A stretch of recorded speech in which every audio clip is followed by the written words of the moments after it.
ഷാനവാസും ബിന്നിയും തമ്മിലൊരു വലിയ വഴക്കൊക്കെ നടക്കുന്നുണ്ട്. നമ്മുടെ ഷാനവാസ് കിച്ചൺ ടീമിലെ അംഗമാണ്. അദ്ദേഹം എന്ത് ചെയ്തെന്ന് വെച്ച് കഴിഞ്ഞാൽ രാവിലെ തന്നെ ചപ്പാത്തിക്ക് വേണ്ട മാവൊക്കെ അങ്ങ് കുഴച്ചു കൊടുത്തു. അതിനുശേഷം കുറച്ച് പച്ചക്കറികളൊക്കെ കട്ട് ചെയ്ത് കൊടുക്കുകയും ചെയ്തു. ഇതിനുശേഷം അദ്ദേഹത്തിന്റെ കാര്യം നോക്കി കുളിക്കാൻ വേണ്ടിയിട്ട് പോയി. പുള്ളിയെ കൊണ്ട് പറ്റുന്ന രീതിയിലൊക്കെ തന്നെയും വേണ്ട കാര്യങ്ങളൊക്കെ ചെയ്തു വെച്ചതിന് ശേഷമാണ് അയാൾ കുളിക്കാൻ വേണ്ടിയിട്ട് പോയത്. അങ്ങനെ സഹായിക്കാൻ വേണ്ടിയിട്ട് അനീഷും വന്നു. പൊതുവെ കിച്ചൺ ടീം രാവിലെ ഡ്യൂട്ടിക്ക് കയറുന്നതൊക്കെ കുറച്ച് ലേറ്റ് ആയിട്ടാണ്. സമയത്തിന് ചായ ഇട്ട് കൊടുക്കില്ല, സമയത്തിന് ഫുഡും കൊടുക്കില്ല. ഇങ്ങനെയൊരു പരാതി എല്ലാവർക്കും ഉണ്ട്. ഇപ്പൊ നമ്മുടെ കിച്ചൺ ടീമിന്റെ ക്യാപ്റ്റൻ ബിന്നിയാണ്.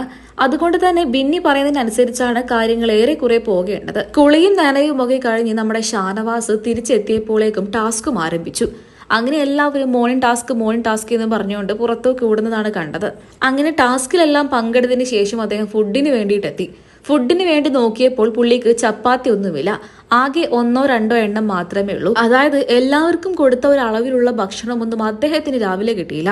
ഈ മോർണിംഗ് ബ്രേക്ക്ഫാസ്റ്റ് എന്ന് പറയുന്നത് ബിഗ് ബോസ് വീട്ടിലെ ഓരോ അംഗങ്ങൾക്കും അത്ര പ്രധാനപ്പെട്ടതാണ്. അത് കഴിച്ചാൽ മാത്രമേ അവർക്ക് ടാസ്കിലൊക്കെ തന്നെ നല്ല രീതിയിൽ തന്നെ പ്രകടനങ്ങൾ കാഴ്ചവെക്കാൻ പറ്റൂ.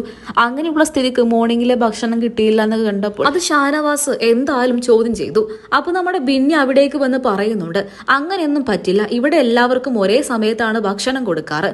ഭക്ഷണം കൊടുക്കുന്ന സമയത്ത് ഇവിടെ ഉണ്ടാകണമായിരുന്നു, അല്ല എന്നുണ്ടെങ്കിൽ ഇങ്ങനെയൊക്കെ സംഭവിക്കുമെന്നാണ് നമ്മുടെ ബിന്നി പറഞ്ഞത്. സത്യം പറഞ്ഞു കഴിഞ്ഞാൽ ബിന്നി ഇവിടെ കാണിച്ചത് കുറച്ച് മോശമായി പോയി. കിച്ചൺ ക്യാപ്റ്റൻ എന്നുള്ള നിലയിലുള്ള ആൾ അവിടെ ഇല്ല എന്നുണ്ടെങ്കിൽ അയാളുടെ ഫുഡ് കൂടി അവിടെ വെക്കേണ്ട ഒരു റെസ്പോൺസിബിലിറ്റി നമ്മുടെ ബിന്നിക്കുണ്ട്. അതൊരു മര്യാദയാണ്. ആ മര്യാദയാണ് ബിന്നി ഇവിടെ കാണിക്കാതെ പോയത്. അതൊരു ഉത്തരവാദിത്വ ബോധം ഇല്ലായ്മ എന്ന് വേണം നമ്മൾ പറയാൻ. പ്രത്യേകിച്ച് സ്വന്തം ടീമിലെ ഒരു അംഗം കൂടിയായ ആൾക്ക് ഭക്ഷണം കൊടുക്കില്ല എന്ന് പറയുമ്പോൾ, ഭക്ഷണം കൊടുത്തില്ല എന്ന് പറയുമ്പോൾ അത് സത്യം പറഞ്ഞാൽ വളരെ മോശം പ്രവൃത്തിയായിപ്പോയി. പ്രത്യേകിച്ച് ഷാനവാസാണ് ചപ്പാത്തിക്ക് വേണ്ട മാവെല്ലാം കുഴച്ചു പോയതും. അപ്പൊ നമ്മുടെ ഷാനവാസ് ബിന്നിക്ക് മറുപടിയും കൊടുക്കുന്നുണ്ട്, ഇതൊന്നും പറ്റില്ല, ഇത് നിങ്ങളുടെ റെസ്പോൺസിബിലിറ്റി ആയി പോയിരുന്നു. ഒരാൾ ഇവിടെ ഇല്ലെങ്കിൽ അയാൾക്ക് വേണ്ട ഭക്ഷണം മാറ്റി വെക്കണമായിരുന്നു. ഇക്കയുടെ വീട്ടില് ചിലപ്പോൾ ഭാര്യ കാത്തിരിക്കുമായിരിക്കും. ഇത് ബിഗ് ബോസ് വീടാണ്, ഇവിടെ അങ്ങനെ കാത്തിരിക്കാനൊന്നും ഞങ്ങളെ കൊണ്ട് പറ്റില്ല എന്ന് ബിന്നി തിരിച്ചും പറഞ്ഞു. ഭാര്യയെ തൊട്ടോ വീടിനെ കുറിച്ചോ പറഞ്ഞ് കളിക്കേണ്ട, എന്റെ സ്വഭാവം മാറുമെന്ന് ഷാനവാസ് തിരിച്ചും പറഞ്ഞിട്ടുണ്ട്. എന്തായാലും ഇവിടെ നമ്മുടെ ബിന്നി കുറച്ച് മോശം പ്രവൃത്തി കാണിച്ചു.